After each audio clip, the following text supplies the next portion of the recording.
Hi friends, welcome back to our channel అమ్మ channel. ఇదైతే ఈరోజు సింపుల్గా అయిపోయే మీల్ మేకర్ టమాటా కర్రీ అండి.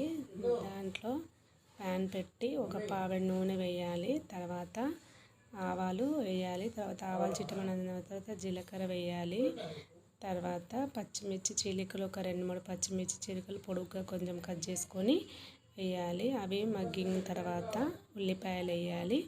ఉల్లిపాయలు వేసిన తర్వాత మంచిగా ఉల్లిపాయలు గోల్డెన్ కలర్ వచ్చి మంచిగా మగ్గిన తర్వాత టమాటోస్ వేయాలి, కొంచెం పసుపు కూడా వేయాలి. టమాటోస్ అండ్ ఇంకా అల్లం వెల్లిగడ్డ కూడా వేయాలి, పసుపు వేయాలి. తర్వాత మగ్గిన తర్వాత టమాటోస్ కూడా వేయాలి.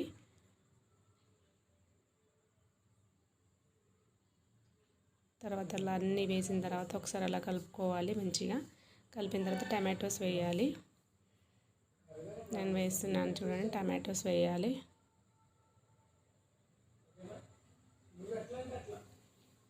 టమాటోస్ వేయాలి. తర్వాత టమాటోస్ కొంచెం మగ్గిన తర్వాత మనము ముందుగానే మీల్ మేకర్ని వేడి నీళ్ళల్లో వేసి కొంచెం చిన్న ముక్కల్లాగా చేయాలి. కొంచెం చిన్న మీల్ మేకర్లు అయితే చేయని అవసరం లేదు, ఇవి చాలా పెద్దగా ఉన్నాయండి, అందుకోసం చిన్న ముక్కల్లాగా చేసి పెట్టుకున్నాను. వాటిలో మంచిగా కొంచెం వేసిన తర్వాత కొంచెం కారపొడి, కొంచెం రుచికి సరిపడా ఉప్పు వేయాలి, సరిపడా ఉప్పు కూడా వేయాలి. తర్వాత కొంచెం ధనియాల పొడి వేయాలి. ఉప్పు వేసాను నేను, తర్వాత ధనియాల పొడి వేయాలి.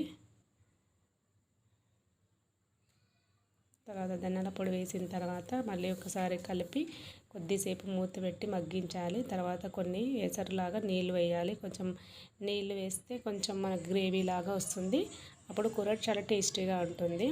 కొద్దిసేపు